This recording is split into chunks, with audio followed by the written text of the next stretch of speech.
Hey, юу яцхан төгөө байна. Тэгэхээр авиаслын монголчууд ороод дуусчлаа. Одоо энэ тэмцээнийг цаашдаа үргэлжлүүлэхгүй.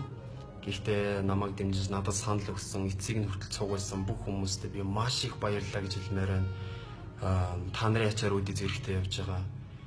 Тэгээд бас Тэмүүлэн Халин хоёрт мэдээж би амжилт хүсэхгүй гарч ирээд хүссэн бас гарахтаа мөрөн дээр нь дараад хүссэн байгаа. Тэр өөрт юусэн муухай хандж байгаагүй. Тэгээд ч бас тайзныхоо нэг амир юм ярьж үзээгүй. Жоохон хүүхдүүд болохоор бид нар хоорондоо ерөөсөө тийм хичээж мичээд болдгоо байсан юм мэдээгүй. Тэгэхээр анхнаасаа тийм тод гэрлэгчтэй ч юм уу чин чулуун ахта тийм амар дотн байсан шиг бэж чадаагүй болохоор бүр амар твэрч авч гарч чадсангүй. Гэхдээ тэрэн дээр уучлаар ямар ч тач хөшигний ард бол бид нар айгүй гоё энгийн харилцаатай байдаг. Дээрээс нь сүүлд миний хэлсэн үг байгаа. Намайг айгүй олон хүмүүс одоо таньдаг болсон баха. Би тэгээд илүү их зүйлийг хийнэ гэд тэр нь зөвхөн бүжиг байхгүй гэд. Яагаад тэгж хэлсэн бэ гэхээр би өөрөө саяхан амар сан гэж байгуулсан байгаа. Тэр сан маань юу хийж байгаа вэ гэхээр одоо ерөнхий боловсролын сургуулиудын урлаг заалыг засах ажлыг хийж эхэлж байгаа. Тэгэхээр нэг сургуулиас эхлээд цаашдаа хэдэн 10 сургууль руу шилжих хэрэгтэй юм. Энд чинээс цаашлаад 10 жилээсээ хүүхдүүд маань гудамжны бүжгээр хичээллээд их сургуультай клубд ороод энүүгээр амьдрах тэр эрх чөлөөг нь бүрдүүлж өгөх, орчныг нь бүрдүүлж өгөх тийм ажил руу манай сангийнхаа орсон байгаа. Тэгэхээр тэр ажлыг би хийж байгаа. Бас дээрэс нь би өөрөө энэ тэнд лекц тавьж явдаг. Сүүлд тэгэхээр зориг сан дээр лекц тавьсан хамгийн сүүлийн 3-4 хоногийн өмнө байдаг.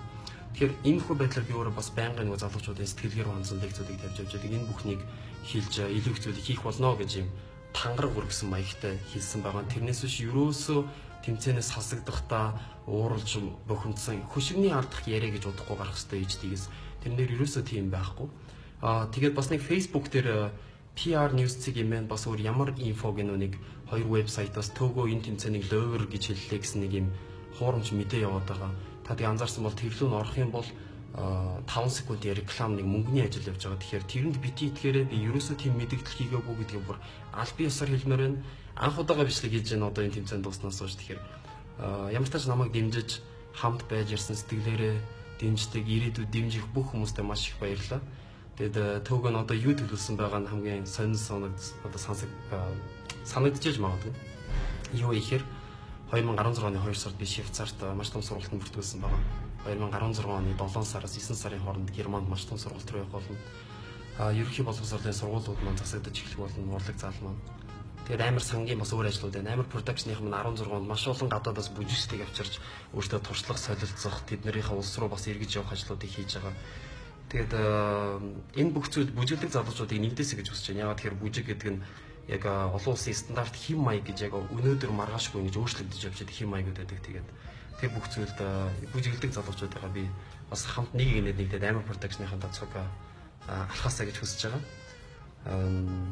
За тэгээд нэг юм багш үү. Түүгээр яаж болсон сэтгэлээр унсан бүр юу гэдэг өчтөр арх марх уусан ерөөсөө тийм байхгүй. Би арх уудаггүй, тамхи татдаггүй. Өөрөө тийм болохоор яаж болсон одоо би Сүйс руу гарах гэж байна. Тэгээд та бүхэн мэдж байгаа бол би өөрөө соёл урлагийн менежерээр сурдаг. Менежментээр сурдаг, менежер болох уу. Тийм болохоор одоо цаашдаа ингээд ажлуудаа хийгээд урт үйл хэрэгээ үргэлжлүүлээд явах болно. Тэгэхээр над дээр бити унтаараа за. Биш ээ, наа бити мартаараач. Bye.